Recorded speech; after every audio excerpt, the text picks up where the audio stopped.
मैंने इस वजह से थोड़े ना शादी करवाई। तो किस वजह से करवाई है? मिस्टर मुखर्जी के कहने पे। मिस्टर मुखर्जी ने कहा कि मैं किरण को 1 करोड़ रुपए दूंगा। जज साहब, इसलिए मैंने शादी करवा दी। इसमें मेरा कोई कसूर नहीं है। नहीं सर, मिस्टर रॉकी ने कहा था कि आप किरण को 1 करोड़ दोगे, आप मुझे भी 1 करोड़ दीजिए, मैं किरण को राजी करा दूंगा। Point to be noted milord, Mrs Kiran पे इंडियन पीनल कोड की धारा 120B आपराधिक षड्यंत्र और धारा 420 का भी केस बनता है। अरे बाप रे बाप! क्या करता है? माय बाप! गांव के सीधा साधा लड़का के साथ इतना बड़ा छल! माय बाप! हम जिए करेंगे चाहत माय बाप, हमके इच्छा मृत्यु को वरदान दे दी। हाँ भाई, कहूँ के लगे जहाँ रोके तो हमके दे दो भाई, हम पी के मर जाए। हाँ वकील साहब, हमके किरासन तेल लिया के दे दो, हम जर के मर जाए। ऑर्डर ऑर्डर, ये क्या ड्रामा लगा रखा है? और ड्रामा ना जज साहब, लाचार पति के फरियाद। अब हम कौन मुंह लेके अपना गाँव जाए? अब अगर हम गाँव जाए तो अपन मेहरारू के लेके जाए, ना तो गाँव में हमार लाश जाए जज साहब। अब हमार जीवन और मरण सब आपके फैसला पे निर्भर बा जज साहब। ऑर्डर ऑर्डर, मिस्टर निरहू, ये अदालत है, आप अपने जज्बातों पे नियंत्रण रखिए और अपने जगह पे जाके बैठिए। ठीक बा। ऑर्डर ऑर्डर, इस केस की सुनवाई आज पूरी हुई। अब इस केस का फैसला अदालत दिनांक 23 अप्रैल 2017 को सुनाएगी। The court is adjourned for today. जब अदिति कॉलेज खुद चूज कर सकती है तो यूपीआई खुद क्यों नहीं? शुरू करें अपने ग्रोन अप्स के लिए पॉकेट मनी और गूगल पे। गूगल पे सब टिक है। 17 को सुनाएगी। The court is adjourned for today. Order order, तमाम गवाहों और सबूतों के मद्देनजर रखते हुए ये अदालत इस नतीजे पर पहुंची है कि पैसे के लालच में किरण खन्ना ने निरहु कुमार यादव से शादी की और पति पत्नी के संबंध को मजाक बनाया, जो कानून के साथ साथ समाज के लिए भी अपमानजनक है। इसलिए अदालत हिंदू मैरिज एक्ट धारा 9 के तहत किरण खन्ना को आदेश करती है कि 1 साल तक निरहु कुमार यादव के साथ रहकर दाम्पत्य जीवन का निर्वाह करें। 1 साल के बाद अगर ये चाहें तो अदालत में तलाकनामा दायर कर सकती हैं और ये अदालत निरहु कुमार यादव को सचेत करती है कि किरण कुमार से किसी प्रकार की जोर जबरदस्ती ना करें। एकदम नहीं करेंगे माई बाप, बस ही मत करें हमारे साथ में। और साथ ही साथ ये अदालत पुलिस प्रशासन को आदेश देती है कि इंटरनेशनल इंश्योरेंस कंपनी के अधिकारियों को एवं राकेश कुमार उर्फ रॉकी को तुरंत हिरासत में लेकर कानूनी कार्रवाई करें। The court is adjourned for the day.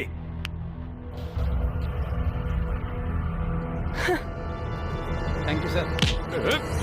Inspector, hands up! Hands up! Darling, तुम किधर? अगर किसी ने भी बचाने की कोशिश की तो इसे जान से मार दूंगा। रॉकी, छोड़ो मुझे! Oh my God! Shut up! Good shot. चल छोड़ो मुझे, छोड़ो, ले जा। खा करे जा, अब तो चला ही के पड़ी। चला चली गाजीपुर, चला चली गाजीपुर। छुक छुक छुक छुक।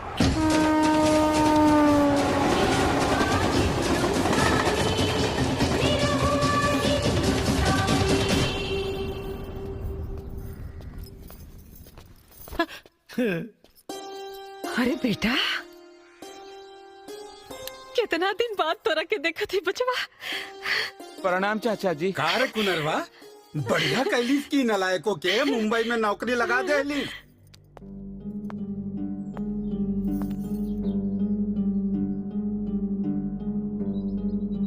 ई के बेटा?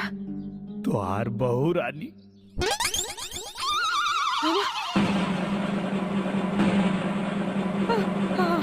हमार बहू रानी। अच्छा, नहीं, अच्छी है, बहुत अच्छी है। अरे बड़को, छुटको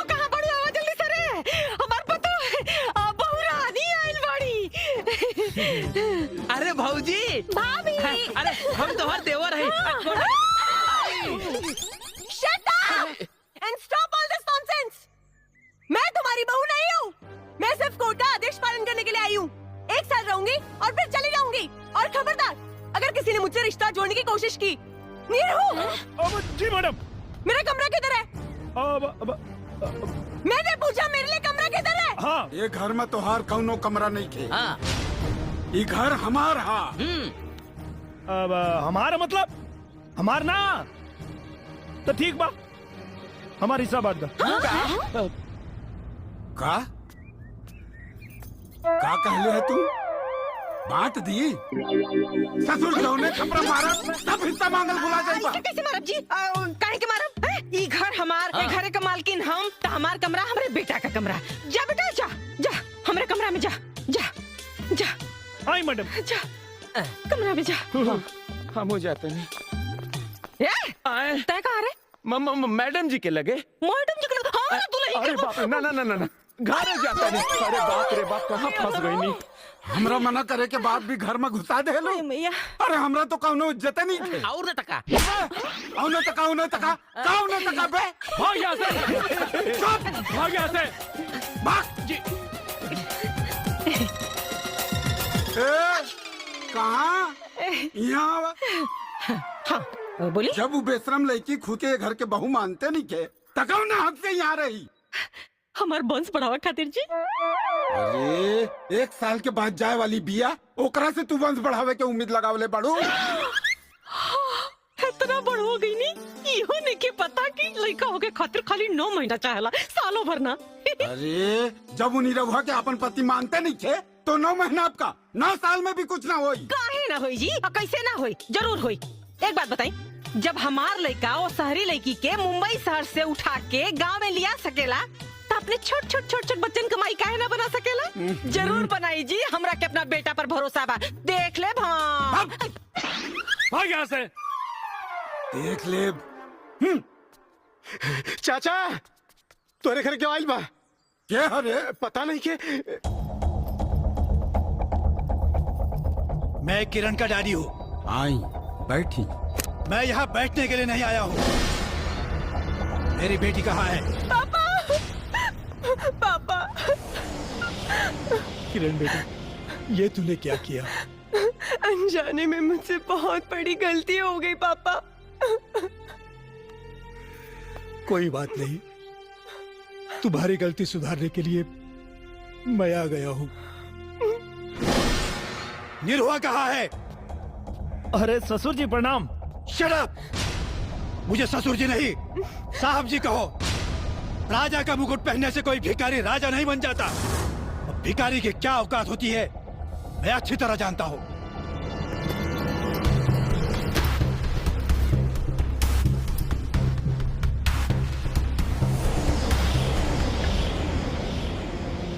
₹10,000 profit. Nice. Today is going great. Wait, how did this turn into a ₹5,000?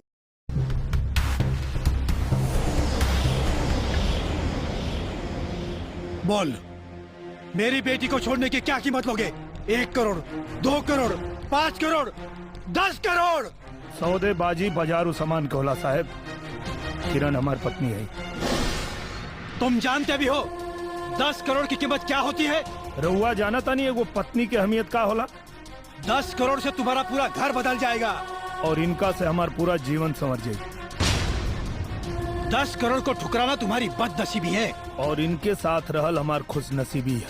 तुम ये भूल रहे हो कि किरण यहाँ जीवन भर के लिए नहीं, सिर्फ 1 साल के लिए आई है।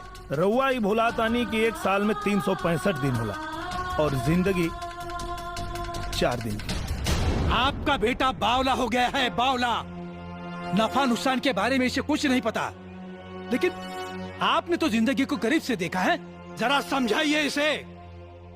साहेब, नफा नुकसान तो व्यापार में देखल जाला, परिवार में ना। परिवार में तो मान, मर्यादा और प्यार देखल जाला। घर आई हुई लक्ष्मी को ठुकराना तुम्हारी बेवकूफी है, बेवकूफी। हमरा घर के लक्ष्मी राउर दौलत ना, हमार मैडम जी ऐसा है। सिर्फ 1 साल, 1 साल के बाद न तुम्हारे पास ये दौलत होगी न मैडम जी। इसलिए मेरी बात मानो, ये दौलत ले लो और किसी दूसरी लड़की के साथ शादी करके चैन से अपनी जिंदगी गुजारो। हमरा पता बा कि 1 साल बाद ही हमरा के छोड़ के चल जी, लेकिन आपके बता दी कि इनका गैला के बाद भी हमारा जीवन में इनकर जगह क्यों और ना ले पाई।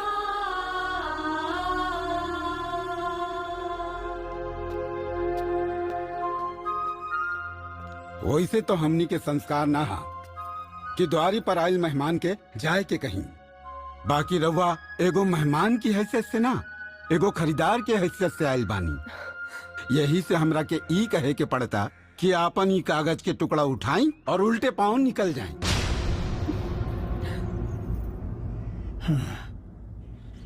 आज तक मैं केवल पैसों की अहमियत जानता था, लेकिन आप सबके विचार जानकर मुझे रिश्तों की अहमियत भी समझ में आ गई। एक बाप होने के नाते मुझे इस बात की तसल्ली हो गई है कि मेरी बेटी सही और सुरक्षित जगह पर है। बेटी, उम्मीद करता हूं कि अगली बार जब मैं यहां आऊं तो मुझसे बेटी के रूप में नहीं, इस घर की बहू के रूप में मिले। मेरी वजह से आप लोगों के दिल को जो ठेस पहुंची है उसके लिए मैं माफी चाहता हूं। मुझे आज्ञा दीजिए, चलता हूं। समझी जी, रवा कुछ भूला तानी।